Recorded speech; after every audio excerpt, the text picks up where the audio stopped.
Olá, pessoal. Boa noite. Sou aluno do curso de Bacharelado em Sistemas de Informação, disciplina Introdução à Teoria da Computação. O nosso assunto é máquinas de Turing. A máquina de Turing é um dispositivo imaginário embasado por uma teoria revolucionária que formou a fundamentação da ciência da computação. Seu inventor, o criptoanalista Alan Turing, desenvolveu sua teoria e provou que qualquer algoritmo que existe, uma máquina virtual pode ser implementada mecanicamente e programado para imitá-lo. Esse sistema formal genérico com a habilidade de imitar qualquer outro sistema formal fundamentou a ciência da computação. Foi baseado neste termo, imitar, que foi intitulado o filme que conta um pouco de sua história, O Jogo da Imitação. Filme que retrata até a importância de Alan Turing para o final da Segunda Guerra Mundial. Alan Turing, apenas com 24 anos, conseguiu provar suas teorias sobre suas máquinas virtuais em 1936, em um artigo intitulado On Computable Numbers Write the Application on the Extension Group Problem. Este artigo era uma resposta ao tratamento de decisão formado por Hilbert. Alan Turing estudava na Universidade de Princeton, nos Estados Unidos. Isso aqui é uma réplica de uma moderna máquina de Turing.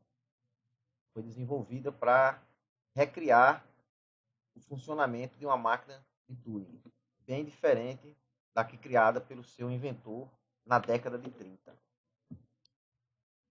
A implementação da máquina de Turing consiste na gravação e leitura de símbolos em uma fita de infinitas posições, onde um dispositivo de escrita e leitura, chamado cabeçote, move-se nas direções direita e esquerda, conforme mudanças de estados sobre um alfabeto definido, semelhante aos autômatos finitos determinísticos, os AFDs.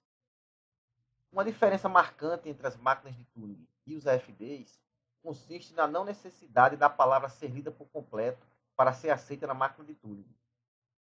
Já nos AFDs, a palavra tem que ser aceita para que o autômato seja aceito, seja lido por completo. O funcionamento.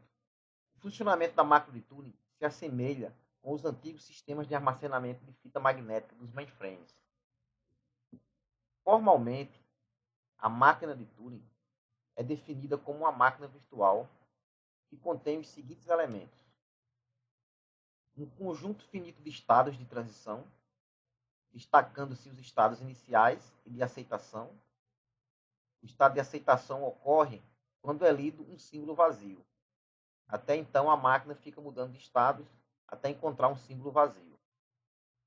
É também um dos seus elementos é um conjunto finito de símbolos, que são os alfabetos, que são utilizados para gerar as transições. E um par de direções, esquerda e direita, que corresponde justamente ao movimento do cabeçote da máquina. Uma notação matemática para representar os elementos de uma máquina de Turing pode ser representada da seguinte forma: x, y e m, onde x corresponde ao símbolo que será lido durante o início, y será o símbolo que o cabeçote vai escrever depois que lê um número, e m a direção que ele vai tomar, ou à esquerda ou à direita. Um exemplo da máquina de Turing pode ter como entrada a palavra BVA sobre o alfabeto AB, conforme autômato abaixo. Nós temos aqui um autômato de 3 transições, com 3 estados e com infinitas transições. No estado inicial, zero, nós temos a máquina parada no início da palavra, que seria BA. Então, o cabeçote está posicionado nessa posição na primeira letra da cadeia, que é o B. Nesse estado, quando ele lê B, ele tem que seguir para Q2. Seguindo o primeiro estágio, de Q0 para Q2. Seria lendo B, escrevendo B, se movendo para a direita. Nesse caso, seria lendo B, escreveu B e se movimentou para a direita. E chegou ao estado Q2. Chegando em Q2, ele vai ter que ler esse próximo B. Então, seria, no caso, a nossa segunda transição. Em Q2, quando ele leu o B, certo? Em Q2, ele leu o B, reescreveu o B e movimentou-se novamente para a direita, como está aqui escrito nessa transição. E retornou para Q0. Ficou o cabeçote nessa posição aqui, no ar. Na próxima transição, na transição 3, ele vai ter que ler o A. Ele lendo o A, ele continua em Q0. Então, nós temos a transição de Q0 para Q0. Porque ele leu o A, está aqui nessa transição de A, nós não temos nenhuma transição de A. Nem para cá, nem para cá, nem para cá, só temos aqui no próprio Q0. Então, ele vai ler o A, vai escrever X e vai se movimentar para a esquerda. Notem que agora a máquina começou a se movimentar no sentido contrário do que ela tinha sido movimentada no início. Então, nesse estado, ela leu o A, estava aqui, escreveu o X, no lugar que existia o A, e se movimentou para a esquerda, posicionando o cabeçote nessa posição. Na próxima sequência, ele vai ter que ler um B, está aqui, vai ser nossa transição número 4. A partir do momento que ele leu esse B, ele vai novamente de Q0 para Q2. E vai reescrever o B e vai se movimentar para a direita. Nessa situação aqui, nós temos ele lendo e ele chegando, apontando para X. Depois que completou sua transição. Partimos então para a transição 5. Nessa situação, transição 5, certo? Ele teve que ler o X. Quando ele leu o X, ele escreveu o X e se movimentou para a direita. Neste caso, quando ele se movimentou para a direita, ele se posicionou num caractere vazio.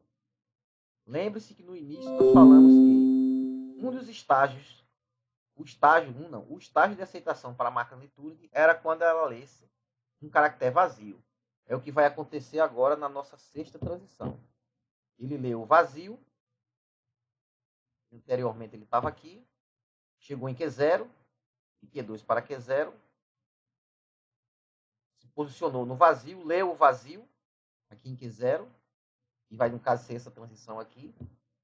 Leu o vazio, escreveu o vazio e se movimentou para a esquerda. E atingiu o Q1, que é o nosso estado de aceitação. A partir desse momento, a máquina termina de ler o seu algoritmo e finalizou, entrou no seu estado de aceitação. Este é um exemplo simples de uma máquina de Turing. E existem várias situações em que a máquina de Turing pode ser implementada. Inclusive, alguns matemáticos definem que qualquer situação formal pode ser representada por uma máquina de Turing.